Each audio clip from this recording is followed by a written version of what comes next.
कि मंच अपने प्यारे अंकुश भाई के हवाले हम करी कि मंच के प्रणाम बा आपके राम राम बा जे जतन कैलस ओकरा के नमस्कार बा सारा गम भुला दो लोग सारा भेद मिटा दो अपने अंकुश भाई खातिर जोरदार ताली बजा दो लोग। बहुत बहुत स्वागत बहुत बहुत हेलो भैया।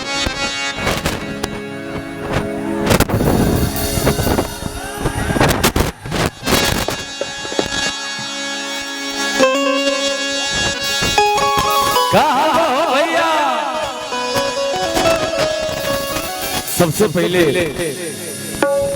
आप सबके ये धरती के आप सभी अतिथिगण काहे कि अब हम यही घर के हो गए बानी, तो आप सब भी अतिथिगण बानी, जितना लोग आप सब आए बानी अपने राजा भैया के प्यारा आशीर्वाद देवे खातिर आप सबके हृदय से भार बहुत बहुत धन्यवाद। राजा भैया के शादी तो एकदम महोत्सव हो गया हो, कहीं भी मोबाइल खोलो तो खाली शादी के ही चर्चा चल रहा होगा। ये सब आप सबके प्यार आशीर्वाद है। सच बचाए तो बताएं तो भैया, जब हमने दोनों भाई अपना जीवन में 11 बहन के जब शादी कहीं नहीं जाना, वो खुशी कबो ना मिल रहे। बस आप सब हमने दोनों भाई पे ऐसे ही आशीर्वाद बरसावत रहे कि हमने के कुछ ना कुछ अपने समाज खातिर हर वक्त करत रह जाओ। एक बार हमारा साथ सारे लोग बोलेंगे ओम नमः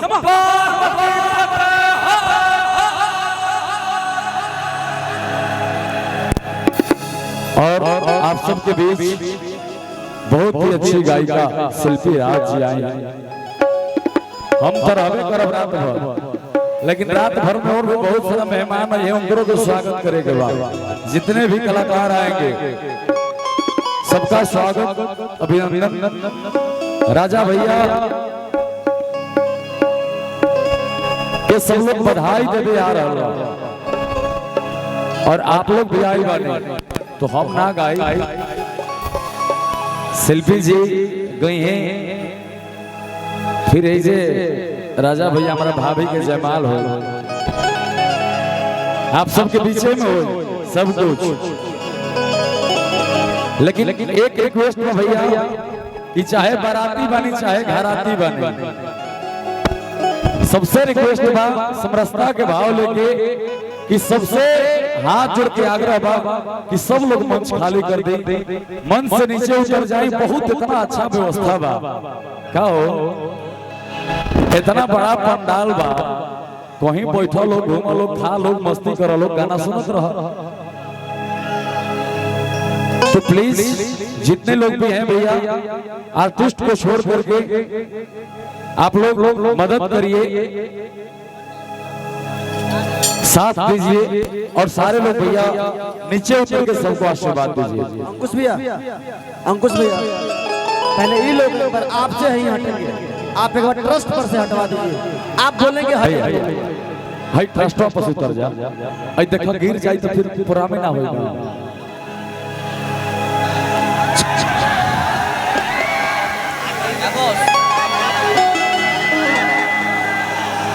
हेलो कही तो अपना पापा से लाका और घूमी तो काफी बहाना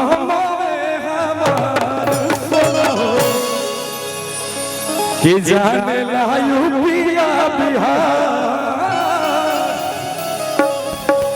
जेकरा घरे बियाह होला भैया ओकर का हालत होला हम बता नहीं के सकता। सब लोग इतना थकल बा, मिजाज एकदम थकल बा, लेकिन हम बीच बीच में सुनाओ तो लोग के आप सब आशीर्वाद दीजिए शिल्पी राज जी को, बहुत दूर से चल के दिल्ली से चल के आए हैं शिल्पी राज जी, आप सबका प्यार पाने आशीर्वाद पाने और राजा भैया को बधाई दे दें। तो सीधा सीधा हम माइक देव शिल्पी राज जी के, आप सब ढेर सारा मोहब्बत प्यार दें और यहाँ के दो चार गो गीत आप सबके सुनाई, हम घूम फिर के यही जे बात। धन्यवाद भैया। हेलो हेलो का हाल बा?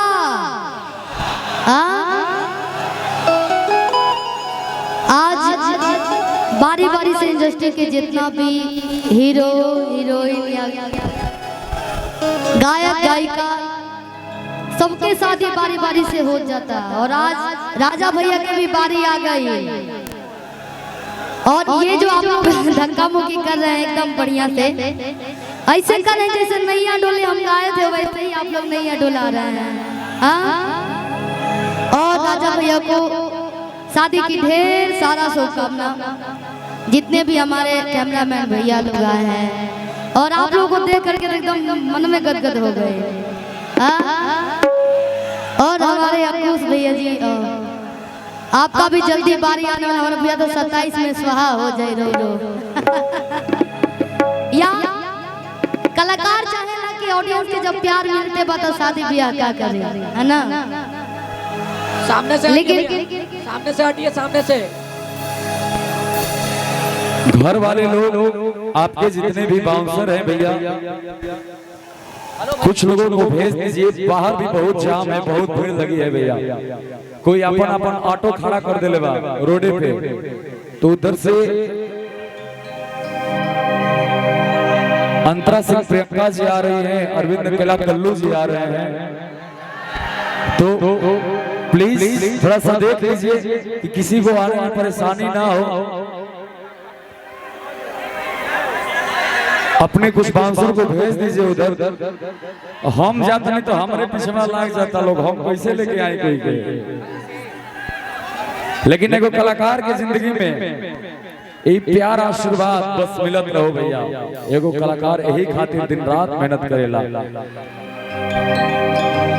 तो कुछ लोग को भेज दीजिए आप पे और कार्यक्रम स्टार्ट रहेगा।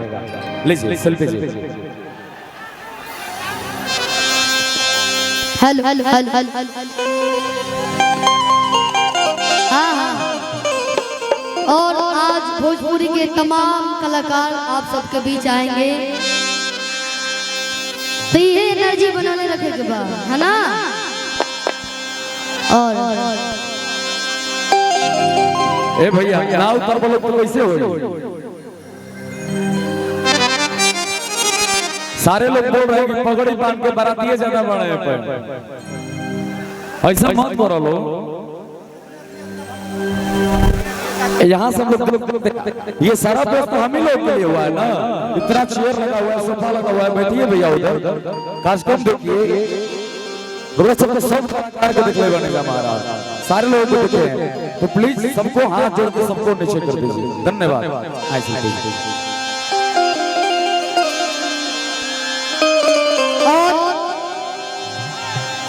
तिलक में भी इतना धमाल मचा, पूरा भोजपुरी के जाने वाला सुनने वाला जितना भी लोग बाटे, सब लोग आज राजा भैया की शादी में मंगलमय बाटे।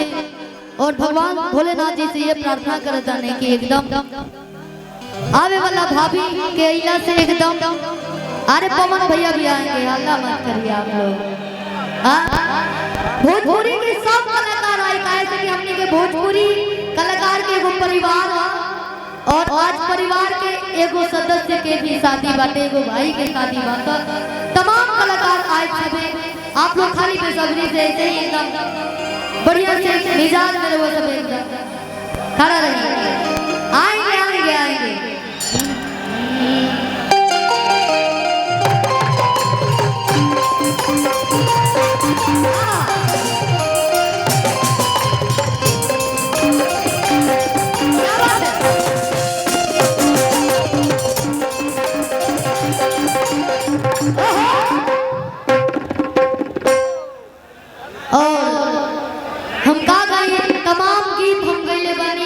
अंकुश राजा भैया के साथ अनगिनत गाना बा, जोन मिल बिलियन गाना बारी सब लाइट कट गया भैया। और आज हमने के शुरुआती दौर के वो गाना बाजत रहल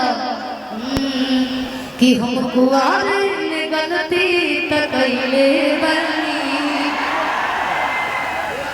कि एक बेरी ओ एक बेरी गंगा नहाने गई। और एक बड़ा सुंदर गाना,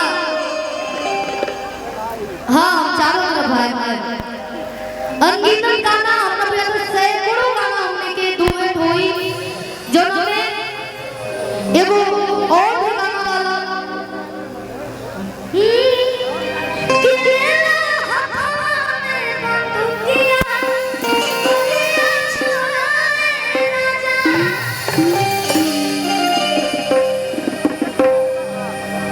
और बहुत सारा गाना बड़ी सब कि पापा ने तो हरा बोला अब कितना है चचा कि अंकुश भाई इधर आ जाइए एक बार। और वो सारे गेस्ट लोग आ रहे हैं उनके स्वागत समारोह में जुटे हुए गाने जब शादी पड़े कलाकार के घर के अनगिनत। Thank you Anil ji, thank you. नहीं पैर में ठीक आप खुश रहिए, बहुत मीठा है। थैंक यू कि पापा के तो हवा